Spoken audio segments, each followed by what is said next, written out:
start on Thursday in school, and I will say we will be in school on Thursday and we will be in school on Friday, so we are excited about the start of the school year. I know we've had a lot of talk about transportation, overshadowed sometimes some of the great work that's happening in this district. I do believe this is going to be an incredible year for JCPS, and so we are going to talk a lot about the specifics of First Day, and obviously a lot of that will be transportation, but we also want to make sure that we recognize a lot of other things that parents need to know, changes for this school year that may be outside of transportation, so it's important for us to share that with you. Once again, I think the most important thing, we're going to have a great first day. We're excited about it. The work of our transportation department and really all of this district over the summer has been unprecedented, and we are ready for the first day of school. Very excited about it. We'll get into some of the transportation things as we go forward. Obviously, first day is always challenging, so remember, there is making sure we have patience as everyone learns the new routine. Usually it takes 3 or 4 school days before every young person, especially our smallest ones, get used to their buses and their bus stops and all of those things. And so we are more deliberate on the first day of school to make sure that we get students on the right buses and at the right stops. We also have some big changes when it comes to traffic patterns and things like that. So we would ask parents for patience on the first day of school, but we are confident it's going to be a great first day of school. We would ask parents, please make sure that you are playing a big part in the success of that first day. So knowing your child's bus stop is very important.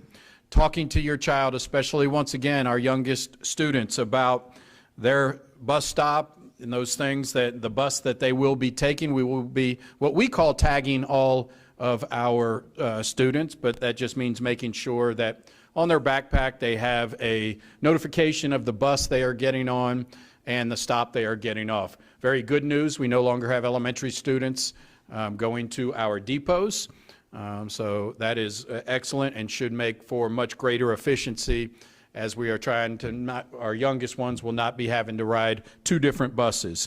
We would ask parents once again to go to Bus Teller. We've had a lot of people on Bus Teller to make sure that you know exactly what bus that is and what time the bus stop is. Please check that again as we get close to the first day of school. And once again, that's on the jcpsfirstday.com website. jcpsfirstday.com. We are also open with extended hours on 485 RIDE. So once again, we would ask parents, if you have questions, call that number 485 RIDE to get assistance. And as always, I think it is anything to do specifically with the school. Please make sure to call your school to get information, specific information about that school. We do have a lot of other information we're going to cover. We will get into transportation later, but a lot of other information we're going to cover about changes to JCPS. Once again, we have just had incredible amounts of change over the past 2 to 3 years, and I think it's showing very positive for our district and outcomes for students, and so we'd like to highlight those.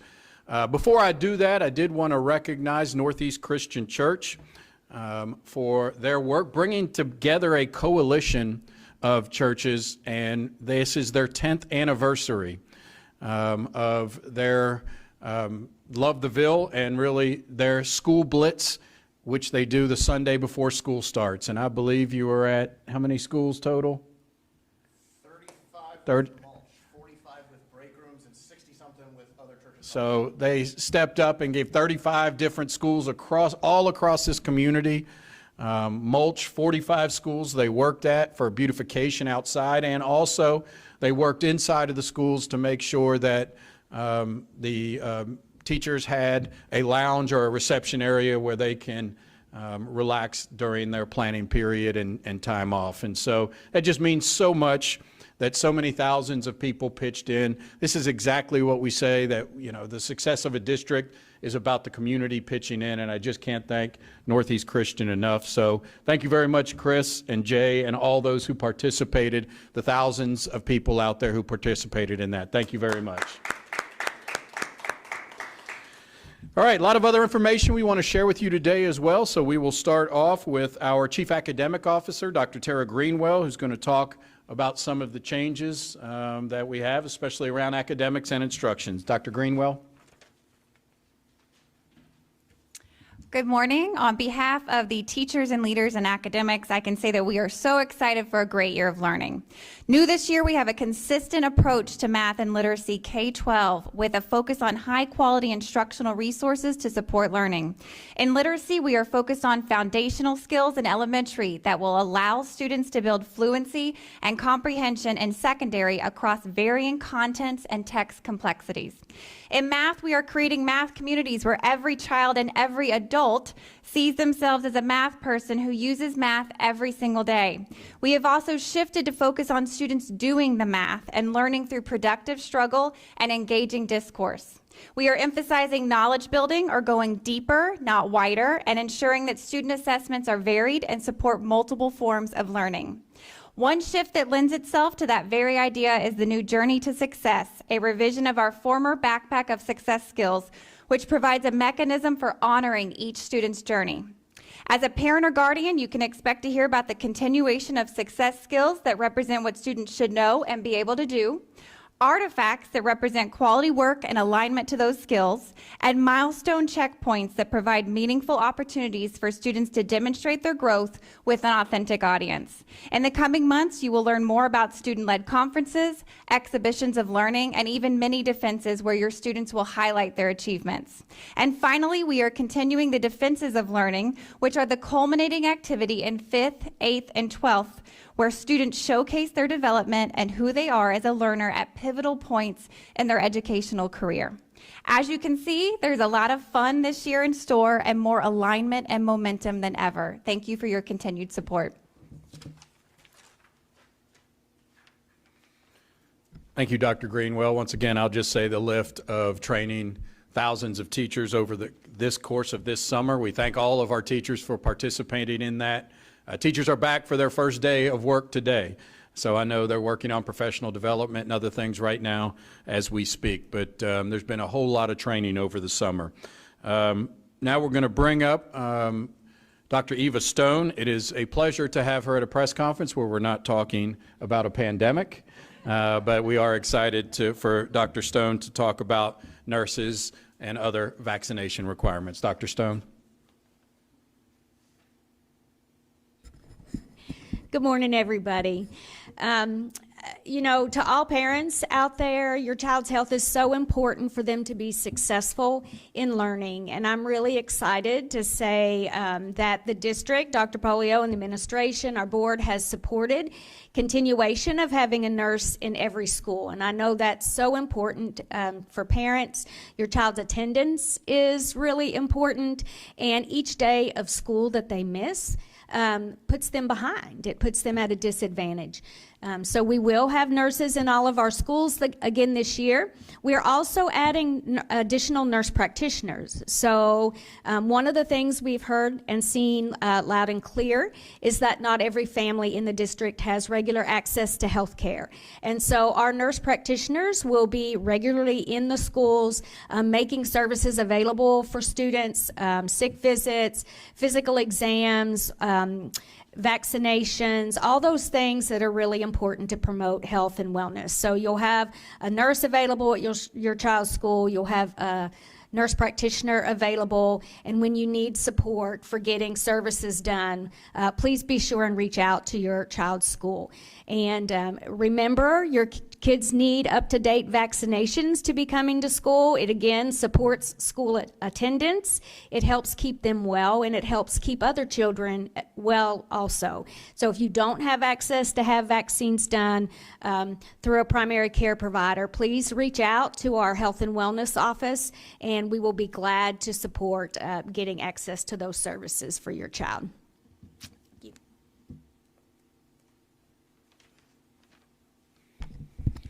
Thank you, Eva. And that is definitely one of the positives that have been created in our school communities over the past couple of years, is a nurse at every school. That was not a reality for many past years in JCPS. So thank you, Eva, for all your hard work on that. I know a big part also is students coming to school, and we feed them breakfast and lunch. Unfortunately, in our community, many of our students, this may be the only reliable meals that they have. We have a lot of food insecurity with students in our district, so it is important that we understand how impactful it is that we are serving these meals to our students. So at this time, I'll bring up Tarina Eddington.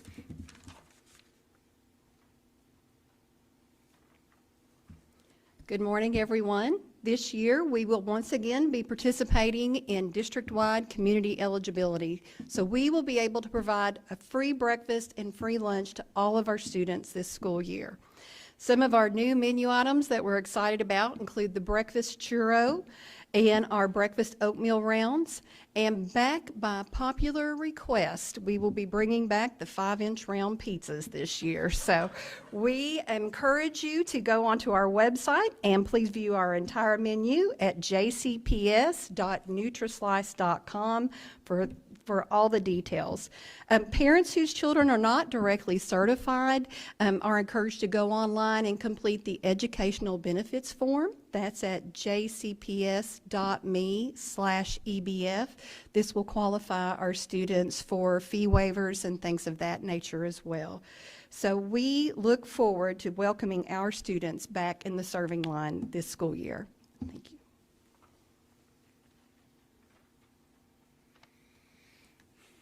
Students, you can't say we never listened to your feedback. We are bringing back the 5-inch round pizzas. So clearly that was a popular item. We'll have to check out the breakfast churro and see if is it delicious? Excellent, excellent. But it is just the amount of meals that we provide each and every day. It's just in the thousands and thousands of meals. And once again, all of our students at every school now will be able to have breakfast and lunch without a fee. So we are excited about that. One of the other things we're very proud of, especially over the course of the past year, is the development and improvement of the Jefferson County Police Department.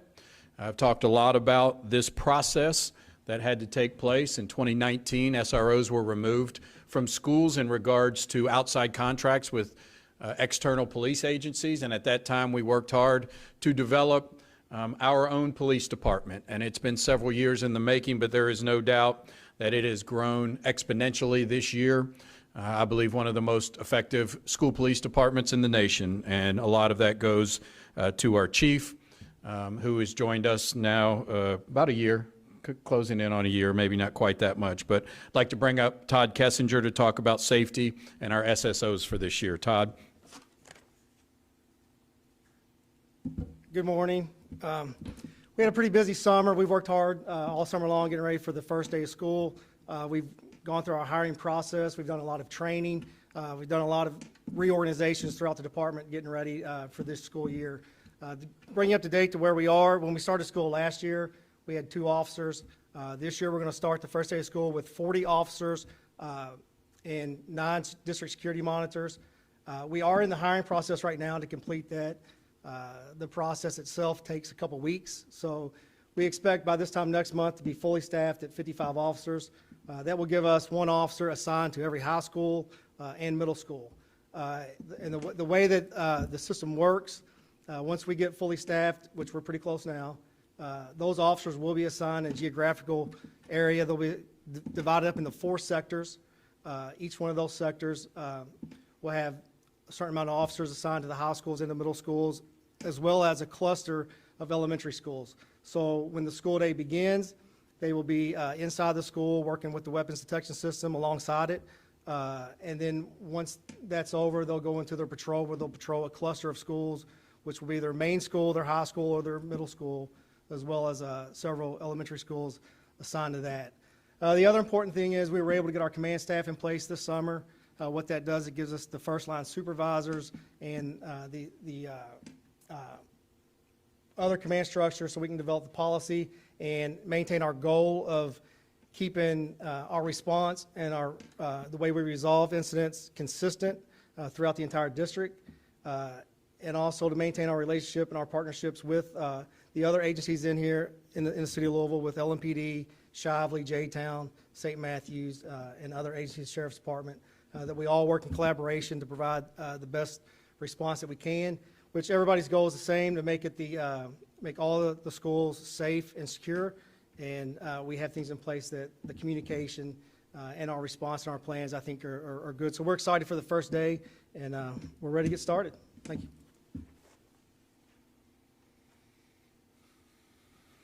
Thanks, Todd. And I just want to underscore that point a little bit. When we had external police agencies, the most SROs we ever had, I believe, was 28. So we had 28. And as you can see, within the course of the year, we are now up to 40 police officers in this district. And I'm sure by middle of the year, we'll be up to probably 55 police officers. So at absolute, the maximum that we had was 28, and now we will have 55 police officers in this district, along with, we all have, our high schools have weapons detection active for this year, so we will have all of our high schools with weapons detections. Middle schools should be implemented by the middle of the year as well. And so just the growth in 18 months of going from 2 police officers to 55 with weapons detection in all of our high schools and middle schools, we're very proud of that work. We're also very proud of what's happening in athletics and activities right now. I think we are seeing more kids participating in athletics, which is a real benefit. I strongly believe kids participating in athletics and extracurricular activities improve success, but also making sure we improve our athletic facilities. That's been a goal of mine, as our kids have had to play on substandard facilities and fields for many, many years. And that is now changing, and for the first time you will see several turf fields and stadiums in JCPS for football, soccer, field hockey, all of the sports that are on the field. So to talk a little bit more about that, our District Director of Athletics, April Brooks. Good morning. We are so excited about the kickoff of fall sports. We want all of our kids out. We had 10,000 students in high school last year and 7,500 this year. We want 10,500 in high school and 8,000 in middle school. So parents, go ahead and get those sports physicals. That's the first step, and health services helps us with free clinics as well. But we want every student out because we know it helps them with a sense of belonging in their school, learning teamwork and leadership skills. We need all of the community out at the games. We want the stands full. We want our alumni out. We've got those new turf fields at Shawnee High School, PRP, and more, and we're just in phase 1, so there'll be more opportunities. Also, if you're interested in coaching, please look on our website. We're always looking for great coaches who want to support and encourage our kids. Thanks. I hope to see you all at the games.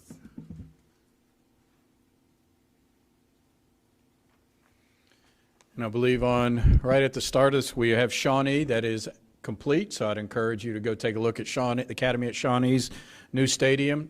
Pleasure Ridge Park is just about done, I believe, and then should be done by the first game, and more is right there as well, and those are our 3, correct? So those are our 3. We're moving on to phase 2, so next year we'll add in 5 more schools, and then the following year 5 more after that. So we're excited about the improvement in our facilities and what that means for our students. It means a lot for kids. To see that surrounding counties or private schools don't have better fields than they do. And I think it's so important for our kids. And so now we'll get to, I'm sure, what many of you have been waiting for, which is our information on transportation. We have been working on this transportation plan really since at least since last October.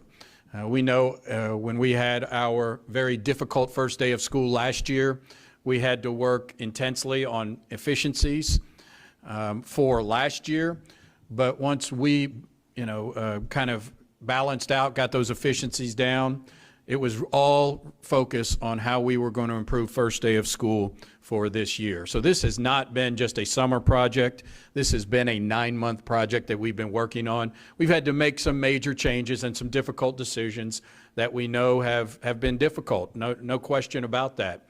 But in the end, my goal is an intense focus on making sure that we did not have kids missing millions of instructional minutes like we have each of the past several years. So last year it was more well known about the instructional minutes, but this has been a 2 or 3 year thing, even a 4-year thing since coming back from COVID when we lost about 200 bus drivers. We've had kids missing minutes each and every day in many of our schools, and we had to really make sure we had an intense focus on getting kids to school on time and getting them picked up as efficiently as possible afterwards. That was just something we had to do, so we had to make tough decisions about that. There was no doubt about that. For the first time since coming back from COVID, we will have, on the first day of school, more bus drivers than routes. And that was a goal of ours, was to make sure that, and there were a lot of issues with the first day of school, but let's get to the main problem. with our challenges with buses over the past several years, including last year, was we had more routes than bus drivers. And on many days, that became as much as 50 or 75 more routes than bus drivers. It's impossible to get kids to school on time when you have more routes than bus drivers. So we've made those difficult decisions, and now, right now, as of the first day of school, we will have more bus drivers than routes, and that is what is needed to have efficiency. We are also working on our newly brought over TARC drivers who are with us. Right now, we have 14 who have that S endorsement who can be on the road on the first day of school. We have 56 others that are working on that endorsement, and they will be doing that throughout the month. When it comes to school bus transportation, you must have a CDL and also this S endorsement, which is a school bus endorsement. So we are hoping that as we get those 70 bus drivers in, that we'll be able to add back some of the transportation to some of our magnet students, our neediest magnet students. We'll be presenting that at the August 20th board meeting. But for right now, we're really excited about the first day, the efficiencies. And I got to say that this transportation team, we made a shift, as you probably know, from having an external transportation team, a contract with a company, to having our own internal routing team. And they have just done amazing work, and the efficiencies are very obvious. We've had 2 scrimmage days already when bus drivers and schools practice their routes. Last Thursday and Friday, we were very pleased with both of them. We'll have 1 more scrimmage day on Wednesday, which is buses driving their routes, stopping, opening doors, school personnel meeting them, going through the exact time of all the routes, and we're very pleased with what we have seen to this point. So we have a few more days to prepare, but we are excited and think that we are going to have an excellent first day, even with transportation. So I'm going to bring up Rob Folk at this time. Dr. Folk will be talking about some of these transportation changes, and then we'll take any questions you have. Rob?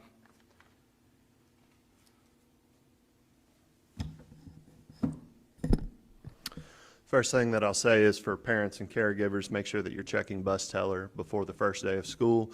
Check it up to the minute of. As with every year, we always have timing changes that we may change. The stop may change a couple of minutes depending on where the bus loads are. So check Bus Teller first thing. I want to underscore the point that Dr. Polio made on the work that has been done, and I want to thank everyone that has been involved in this. We have solicited extensive feedback from our schools, from our principals, parents, from our compound coordinators, from our bus drivers, and from Teamsters Local 783. And I want to thank everyone for that feedback. And I want to thank the parents and caregivers as well for bearing with us this summer as we push the transportation verification out. The purpose of that tool is to give us as much front-end data as we possibly can to be able to build these routes and then verify students' transportation so that we can have a smooth first day. As Dr. Polio said, we essentially overhauled the entire transportation system this year. We started with an internal routing team made up of JCPS bus coordinators, GIS professionals, professionals in the routing industry, and we started from the ground up and worked for a new solution for this year, and countless hours have gone into that. We worked through this weekend processing the data through our scrimmage. We feel good about our first 2 scrimmage days. We have an additional scrimmage day on Wednesday, and then we will obviously go live on Thursday. We know that this internal routing team has given us far more mirroring for our schools, about 65%, which means the same bus in the morning and the afternoon, which we're very proud of. We have increased technology on all of our buses this year. They'll be utilizing increased GPS, increased cameras across the buses, turn-by-turn navigation.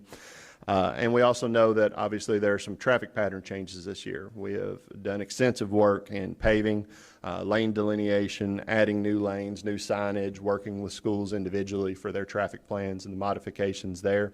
I would say, just as Dr. Polio said, for parents and caregivers on the first day of school, please, obviously give everyone some grace. It's a new routine for a lot of people, so I'm sure that there will be some backups and such, but give your fellow parents and caregivers a little bit of grace. And we feel very confident about the first day of school. Our drivers feel confident, our compound coordinators feel confident, our routers feel confident, we feel confident as we move into the first day on the 8th. Thank you.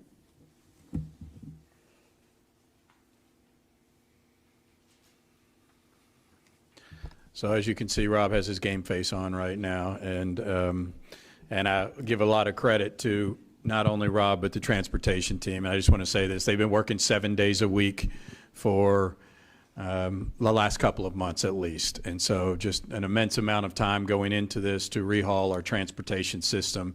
But we're very excited about the changes that have been made and the efficiencies that have been made. So excited about the first day. Can't wait to get Thursday and get it started. It will be my 28th in JCPS, my 28th first day, and my 8th as superintendent. So they're all excited and can't wait to get kids back in the building. So happy to take any questions.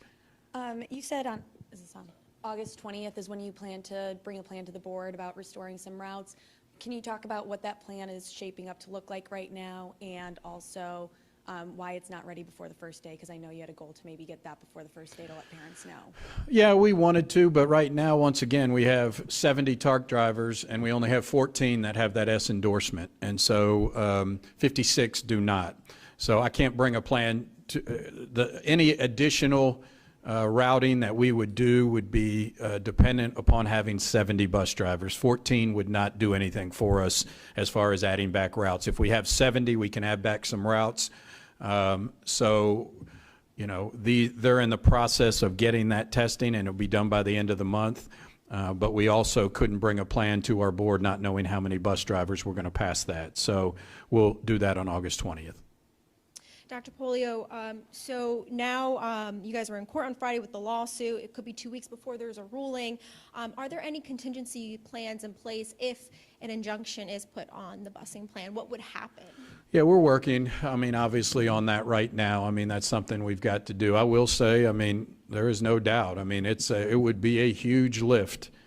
You know, the narrative that all we would have to do is push a button is obviously not the case, because they've been working 7 days a week for 2 months, and then this goes back to April when they started this. So that is not an easy lift.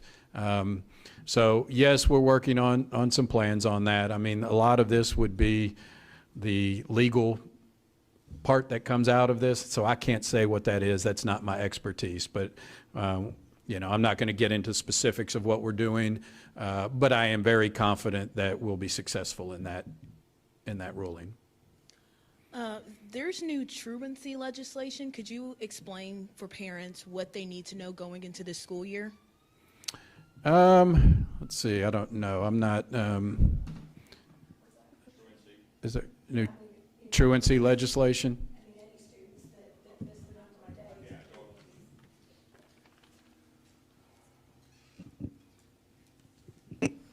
I think really the only major change and update is, I mean, the numbers of days that students should or shouldn't be missing hasn't changed, but the requirement to refer those to the cabinet is something that is a non-option. So we'll be offering that information to the cabinet, and then they will be communicating with families.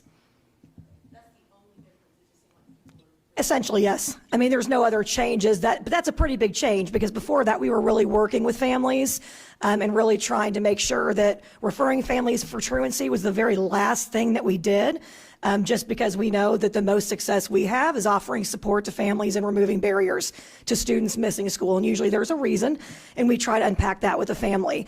This is going to require us to, obviously we'll continue to provide support services, but we are required to turn that information over immediately, and then they will be dealing with it from there. Do you know of any number of missed minutes? I know we keep talking about that for transportation, but you don't know about truancy. I don't have that information, but certainly if you need it, just request it. Thank you. Can we talk a little bit about going from the computerized routes to having the internal routing team and kind of the effects that you've seen with that? Yeah, I can speak more generally, and then Dr. Falk can, I think, talk more specifically. But I just, you know, I say this, I think first and foremost to have people here that have familiarity with Jefferson County is a major improvement. Having them on site 7 days a week, months ahead of time, is something that we can do, and I think it just offers us the opportunity to make adjustments along the way. And I think one of the biggest changes we made, this was, I mean, there were several, but a huge change we made was in the fact that prior to this, we had school personnel and many district personnel who had the opportunity to add students to buses into, or add routes. And efficiency, that is not good. And so we ended up having way too many people adding, for instance, could add a student onto a bus, but not having the information whether that bus is overcrowded or not. And now we have this team who makes all the changes, and it's this group of 7 people who do all the changes and work together on that. So routing, bus capacity, all of those things are handled by these 7 people. Rob, anything you want to add to that? I think at a basic level, the biggest change there is the ownership from the routing team. So these folks are native to Louisville. These are our 2 primary routers are folks that were bus compound coordinators for over 20 years that understand the streets of the city, understand the populations of our schools, understand our attendance zones and such. Then our GIS coordinators, also folks that are here from Louisville. So as they build this process from the ground up, they own it from the start. And then our compound coordinators own it. And then what Dr. Polio spoke about, one of the things that we have tightened up is essentially any major routing decisions has to go through that team. So there's not a lot of other folks that have a piece of that pie. And it gives us the ability then to have a lot of predictability on the routes that we develop and make sure that they're clean, they have safe stops, that they're efficient time-wise. Is this sort of a lesson learned situation, moving from Alpha Route to doing this in-house? Absolutely. And I'll say this again, I mean, that is a debate. Large school districts who are absolutely struggling nationwide right now with transportation. I mean, it is city after city after city who are reducing their routes because they don't have enough bus drivers. But there is some debate as to whether to use outside entities to help us route or an internal routing team. And taking a look at it, and Dr. Folk really taking the first couple of months back last fall, he was in the job of exploring both. We made the decision that the internal routing team was a much better way to go. Is there an income, talking about restoring routes for magnet schools? I know the conversation, and nothing's official yet, but was talking about maybe restoring it for students that qualify for free or reduced lunch. Is there a number or the income limit that families can qualify for that? And can you remind people how to know if they qualify for free or reduced lunch? Because I've talked to some parents who are confused since all students are eligible. Would you like to answer that? Thank you. Even though all of our students eat at no charge for free, still there is a eligibility in Infinite Campus for that student, and that's what you're speaking to. So students are eligible for free or reduced meals based on being directly certified, which comes from a list that we receive from the state each month, and then we upload. The other way is for a family to complete the educational benefits form that I spoke about previously. They can qualify for fee waivers and other things, transportation, things of that nature. So I highly encourage families who do not receive that direct certification letter that comes from our office letting them know that they automatically qualify, to go ahead and complete that form online. You can do it on your phone. It's very easy, very quick. I want to make sure that I tell you right. It's the website for the educational benefits form is jcps.me/EBF.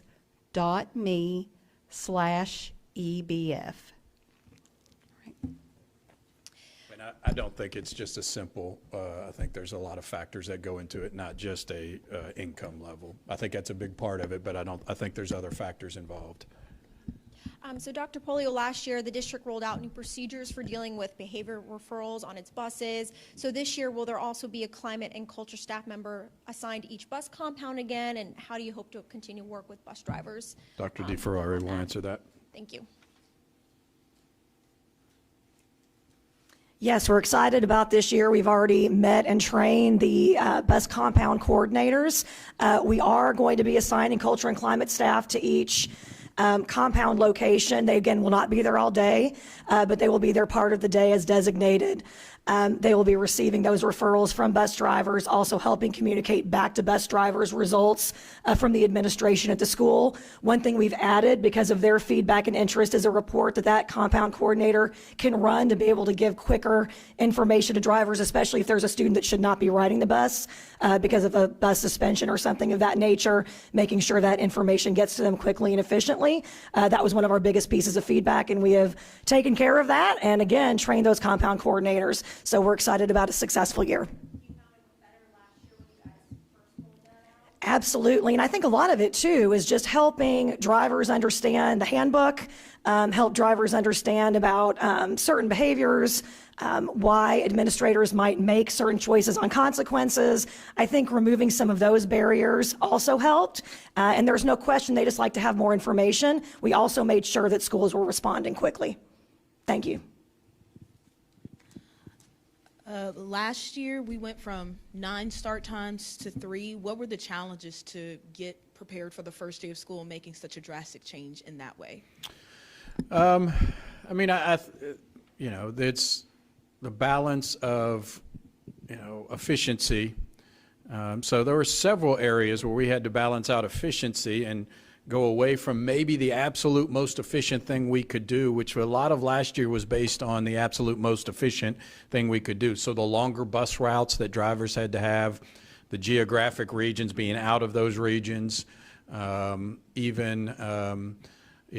start times. I mean, all of these things, mirroring, we didn't have mirroring.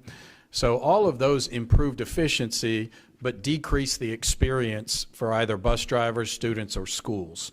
And so what we had to do was really balance out, okay, we just can't say from an outside company that this is the most efficient thing if we're losing bus drivers or having issues with students in schools because we're not mirroring. So the 3 peak times definitely for us is, the right way to go. There might have been some better efficiencies if we had 9 start times like we did last year, but for us, the experience, making sure that, understanding of parents, families, and everyone involved, having 3 start times was our best option. How many drivers are there this year and how many routes, and how does that compare to last year? So as of last Friday, it was 560. We at 560? 560 bus drivers and 510 routes.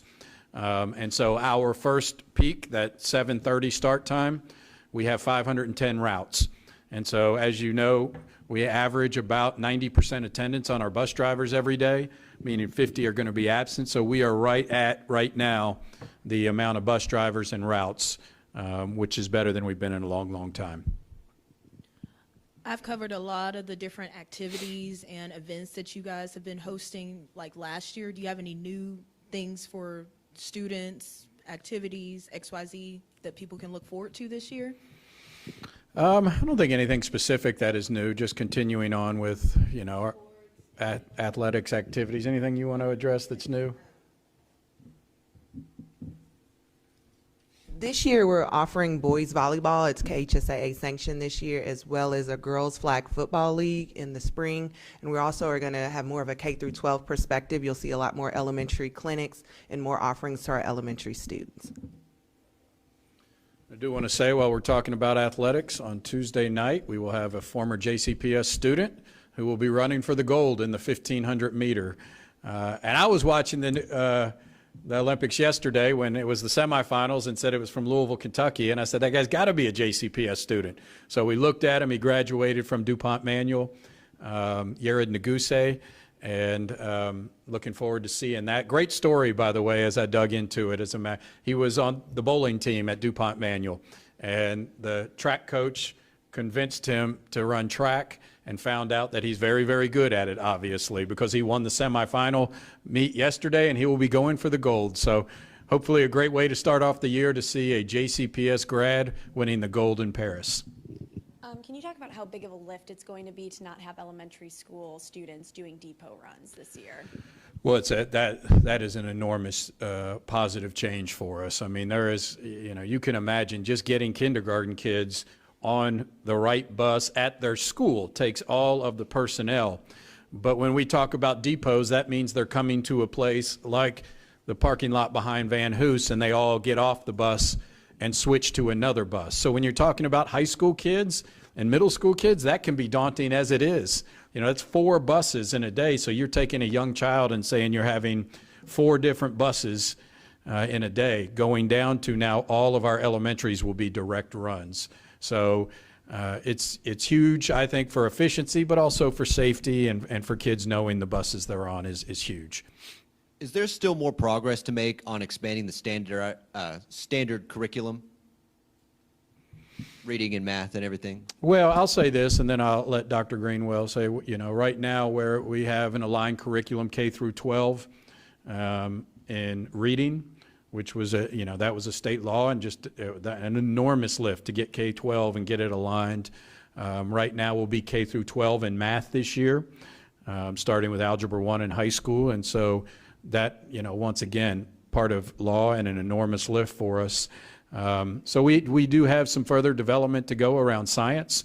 We have middle school at science, right now, but we do have obviously a curriculum at every school based in every subject. It is a matter of training and being aligned across the entire district. So I think that. You said it was a state law. Do you guys kind of support that? Are you guys seeing the results of that from the changes you've made in reading? Yes, we believe that was the appropriate legislation. We were on that path prior, getting there prior to that, once Senate Bill 1 was passed in 2022 that said superintendents could select curriculum. So we're on that pathway, but we agree with that legislation. Does that give you any hope that there's going to be benefits for JCPS that could come out of the state task force that, you keep having to go to Frankfurt for? I don't know. I can't really say what benefits will come out of that.